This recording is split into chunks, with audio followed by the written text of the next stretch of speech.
Hi guys, this is Akmal Khan and welcome to our new video. आज के इस video में हम सिलेबस चेकआउट करने वाले हैं बिजनेस मैनेजमेंट का, जो कि बीकॉम के फर्स्ट ईयर के सेकेंड सेमेस्टर में पूछा जाता है। अलग अलग यूनिवर्सिटीज़ के अकॉर्डिंग ये आपका सेमेस्टर चेंज हो सकता है। बाकी अगर बिजनेस मैनेजमेंट का पेपर होने वाला है तो सिलेबस सेम ही रहने वाला है। थोड़े बहुत टॉपिक्स आपके अलग हो सकते हैं। कोई भी अगर पढ़ाएगा तो वो बिजनेस मैनेजमेंट कैसे आपका है, नेचर, स्कोप, दायरा, क्या कैसे बिजनेस में जो है ये इनरोल करता है, सारा कुछ वही टॉपिक्स होगा।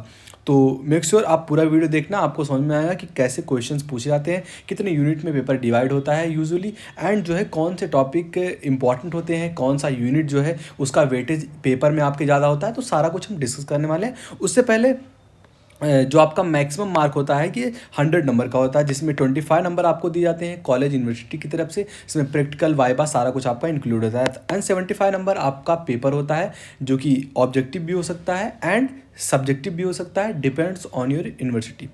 Got it. उसके बाद आपका 10 नंबर आता है, जिसमें पास करने के लिए आपको प्रैक्टिकल में 10 नंबर एंड पेपर में आप 25 नंबर लिखते हैं, तब आपका पासिंग मार्क आता है, बैक नहीं आता है। सबसे पहले जो आपका यूनिट होगा पेपर का, वो 4 यूनिट्स में डिवाइड होता है। Unit 1, 2, 3 and 4। यूनिट 1 में आप पढ़ते हैं बिजनेस मैनेजमेंट के बारे में, कि मैनेजमेंट क्या होता है, ये कैसे इनरोल करता है हमारे बिजनेस में, and a good management helps you to your growth, कि किस तरीके से किसी भी बिजनेस के ग्रोथ में, किसी भी जो है फर्म के ग्रोथ में कैसे इनरोल करता है बिजनेस मैनेजमेंट।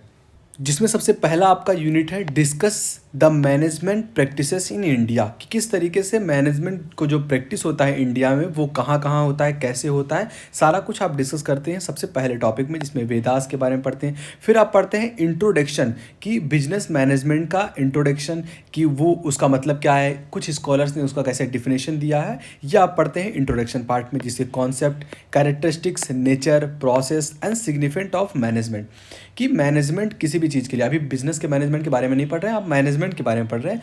ये कोई भी आपका इवेंट होता है, या फिर कोई भी जो है किसी बिजनेस के इवेंट में, या फिर एजीएम वगैरह आपका बैठता है, या फिर जनरल मीटिंग बैठाते हैं, तो सारा कुछ जो चीज़ होता है उसमें मैनेजमेंट कैसे इनरोल करता है, ये आप पढ़ते हैं। फिर आप आगे पढ़ने वाले हैं बिजनेस मैनेजमेंट के बारे में। इसमें कॉन्सेप्ट पढ़ते हैं, उसकी क्या कैरेक्टरिस्टिक्स हैं, नेचर क्या है बिजनेस जो है, मैनेजमेंट की क्या नेचर है, प्रोसेस क्या है, सिग्निफिकेंट क्या है मैनेजमेंट का। सबसे पहला टॉपिक यही था आपका। फिर आपका है जो आपके मैनेजरियल जो आपके रोल्स होते हैं, जो कि मिन्सबर्ग के द्वारा दिखाए गए हैं, उनको आप बताते हैं। फिर an overview of functional areas of management, कि जैसे डेवलपमेंट में कैसे मैनेजमेंट जो है, डेवलपमेंट का मैनेजमेंट किस तरीके से रन करता है, एंड जो है आपके थ्रू जो आपके थॉट होते हैं, classes and new classical system, उनमें कैसे रोल करता है। फिर आप जो है पढ़ते हैं कॉन्टिजेंसी के बारे में, कॉन्टिजेंसी अप्रोचेज जो होते हैं, सिस्टम अप्रोच होते हैं, इनके बारे में पढ़ते हैं, कि कैसे इन सारे चीज़ों में मैनेजमेंट जो है इनरोल करता है। ये पहला यूनिट था आपका। बहुत सारे टॉपिक्स पहले यूनिट से आपके उठाए जाते हैं, ये आपको ध्यान में रखना है। सबसे ज़्यादा वेटेज पहले यूनिट का ही होता है। सेकंड आपका है प्लानिंग, कि किस तरीके से प्लानिंग जो है, यहाँ से डायरेक्ट क्वेश्चन भी पुट आउट होते हैं, कि what is planning and how it enroll in business management. ये आप पढ़ते हैं प्लानिंग के बारे में, क्योंकि प्लानिंग में किसी भी मैनेजमेंट के लिए सबसे इंपॉर्टेंट रोल प्ले करता है। कैसे? मान लो आपको एक मीटिंग बैठाना है, जिसमें एजीएम वगैरह होता है। एजीएम के बारे में अगर आपने नहीं सुना हो तो मैं बता देता हूँ कि एजीएम क्या होता है। वहाँ जो एनुअल जनरल मीटिंग जिसे कहते हैं, इसमें या फिर आप MOM ले लीजिए, जिसे मिनट ऑफ मीटिंग कहते हैं। यहाँ क्या होता है, एक आदमी बैठता है एंड वो पूरे 2-4 घंटे की मीटिंग को जो है कुछ मिनट में समराइज करके बताया जाता है। कुछ हेडिंग्स की क्या बात की गई है यहाँ इंपॉर्टेंट, मतलब सारे फैक्टर्स के बारे में वो इंसान बता देता है, कि हाँ इस मीटिंग में कौन कौन सी बातें हुई। तो जो मीटिंग अटेंड नहीं करता उसको पता चल जाता है कि कैसे हम जो है क्या क्या मीटिंग में बात हुआ एंड वहाँ से क्या डिसीजंस लिए गए। तो ये इसके लिए सबसे पहले आपको क्या करना पड़ता है, प्लान करना पड़ता है, कि हाँ प्लान करने के लिए कि बंदा कहाँ से लेकर आएंगे, कौन सा इंसान इसके लिए सूटेबल होगा, या फिर हमारे पास कौन से जो है साधन है जिसकी मदद से हम इसको रिकॉर्ड करने वाले हैं, या फिर उसको बैठाने के लिए जिन भी चीज़ों की, जो नेसेसरी चीज़ों की आपको जो है ज़रूरत होती है, उनको लेकर आएंगे। तो planning plays an important role in business management. तो प्लानिंग पढ़ते हैं। फिर उसका कॉन्सेप्ट क्या है, कैरेक्टरिस्टिक्स क्या है प्लानिंग के, प्रोसेस क्या है, क्या इंपॉर्टेंस है, मैंने ये सारा आपको इंपॉर्टेंस बताया कि किस तरीके से इंपॉर्टेंस है। एंड अगेन इंपॉर्टेंट क्या है आपका, इनके टाइप। प्लानिंग के भी बहुत सारे टाइप्स होते हैं, उनके बारे में भी आप पढ़ने वाले हैं इसमें। फिर क्राइटेरिया ऑफ इफेक्टिव प्लानिंग, कि किस तरीके से एक इफेक्टिव अगर प्लानिंग होता है, एक सुटेबल तरीके से प्लानिंग किया जाए तो वो उसके क्या क्राइटेरिया होते हैं उनके बारे में पढ़ते हैं। फिर डिसीजन मेकिंग क्या होता है, क्योंकि किसी भी बिजनेस में, मैनेजमेंट में डिसीजन मेकिंग अगर प्रोसेस किसी भी इंसान के पास है तो डेफिनेटली वो बड़े पद पर होगा। तो किस तरीके से डिसीजन मेकिंग हमारे जो है बिजनेस में, हमारे मैनेजमेंट में इनरोल करता है, वो आप पढ़ेंगे। फिर आप पढ़ते हैं कॉन्सेप्ट के बारे में, डिसीजन मेकिंग की क्या कॉन्सेप्ट है, प्रोसेस क्या है, types and importance, management by objective, इनके क्या प्रोसेस हैं। मतलब पहला आपने पढ़ा मैनेजमेंट में प्लानिंग किस तरीके से करते हैं, फिर प्लान किया आपने, अब आपको मेक श्योर करना होगा कि आप डिसीजंस अच्छी तरीके से ले पाएँ, तभी तो आपका मैनेजमेंट का जो प्रोसेस है वो रन कर पाएगा। इसमें आप टाइप्स के, प्रोसेस के, कॉन्सेप्ट के, मेकिंग के प्रोसेस क्या होते हैं, वो सारा कुछ आप पढ़ते हैं इसमें। तो दो टॉपिक हो गए आपके यूनिट जो है सेकेंड से। थर्ड यूनिट आपका इस जो सेकेंड यूनिट में थर्ड पॉइंट है वो है ऑर्गेनाइजेशन।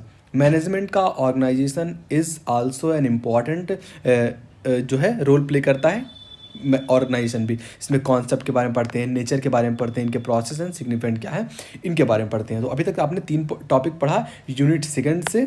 पहला आपने पढ़ा कि क्या है, पहला प्लानिंग, दूसरा डिसीजन मेकिंग जिनके कॉन्सेप्ट वगैरह थे, एंड जो आपका थर्ड टॉपिक आपने पढ़ा ऑर्गेनाइजेशन। अब यहाँ आगे पढ़ते हैं अथॉरिटी एंड रिस्पॉन्सिबिलिटी रिलेशनशिप, कि किस तरीके से अलग अलग कंपनियों के, या फिर किस तरीके से जहाँ से हम रॉ मटेरियल्स को अपने उठा रहे हैं, या फिर जो हमारा एम्प्लॉयज़ के साथ जो हमारे रिलेशनशिप है वो किस तरीके से है। क्योंकि मैनेजमेंट जब आप पढ़ते हैं तो वहाँ आप प्लानिंग, ऑर्गेनाइजेशन, डिसीजन मेकिंग के साथ आपकी किस तरीके से एम्प्लॉयज़ बॉस रिलेशनशिप है, या फिर आप जहाँ से अपने डील्स को उठा रहे हैं उनके साथ आपका कैसा रिलेशन है, ये भी मैनेजमेंट का ही एक पार्ट है। फिर आप पढ़ते हैं जो आपका सेंट्रलाइजेशन है एंड डिसेंट्रलाइजेशन। यहाँ से डायरेक्ट क्वेश्चन पूछे जाते हैं कि what is difference between centralisation and decentralisation. फिर आप डिपार्टमेंटेशन के बारे में पूछते हैं, ये 3 नंबर में डिपार्टमेंटेशन पूछा जाता है। फिर ऑर्गेनाइजेशन जो स्ट्रक्चर फॉर्म होता है, इसके बारे में पढ़ते हैं। तो ये जो तीनों टॉपिक्स थे, यहाँ से 3-3 नंबर के क्वेश्चन पुट आउट होते हैं, शॉर्ट फॉर्म में कह लीजिए कि क्वेश्चन पुट आउट होते हैं कि difference between centralisation and decentralisation, या डिपार्टमेंटल आपका क्या होता है, या फिर डिपार्टमेंटल और ऑर्गेनाइजेशन स्ट्रक्चर के बीच में क्या डिफरेंसेस है, या फिर सेपरेटली भी पूछ सकता है।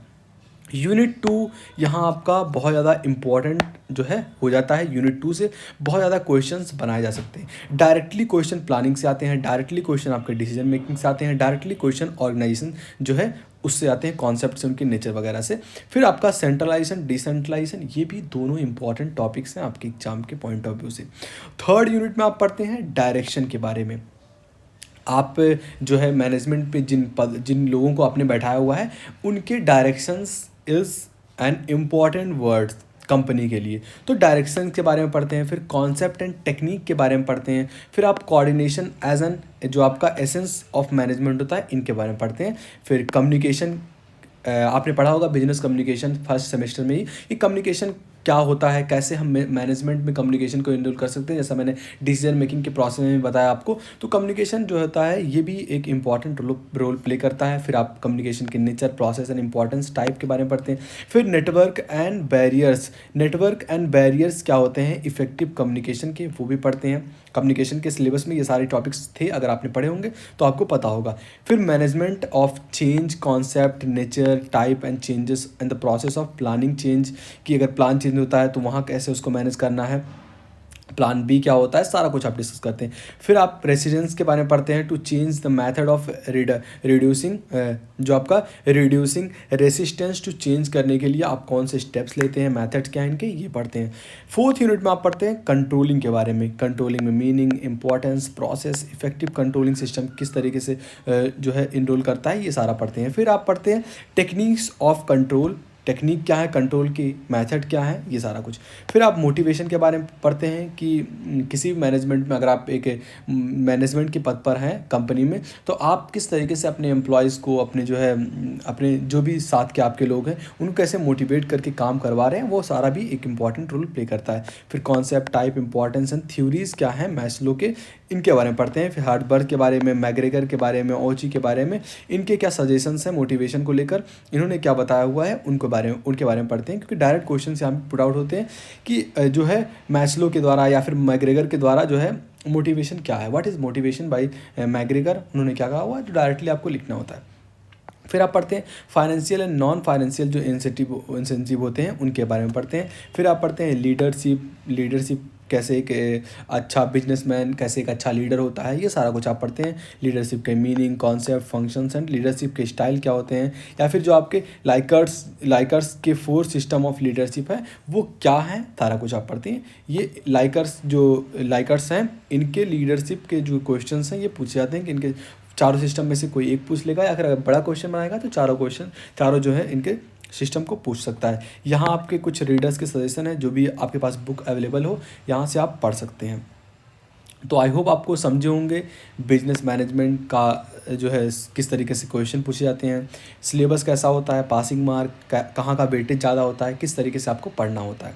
तो मेक श्योर करिए कि पहले 2 यूनिट को तैयार कीजिए। शुरू से 2 यूनिट्स अगर आप पढ़ते हैं देन आप बस ये 2-3 दिन में ये दोनों यूनिट को पढ़ सकते हैं, अगर आपका 2 यूनिट अच्छे से तैयार है तो आई होप आपको समझा होगा। अगर अच्छे से समझ में आया हो तो इसके बाद जो है हम लगातार आपके टॉपिक्स को भी कवर करने वाले हैं, कि जैसे मैनेजमेंट क्या पार्टिसिपेट है, जैसे वेदास के बारे में, मैनेजमेंट का इंट्रोडक्शन, कॉन्सेप्ट क्या है, कैरेक्टरिस्टिक्स, मतलब धीरे धीरे हम इसके प्लेलिस्ट में इन सारे वीडियोज़ को कवर करेंगे टॉपिक वाइज।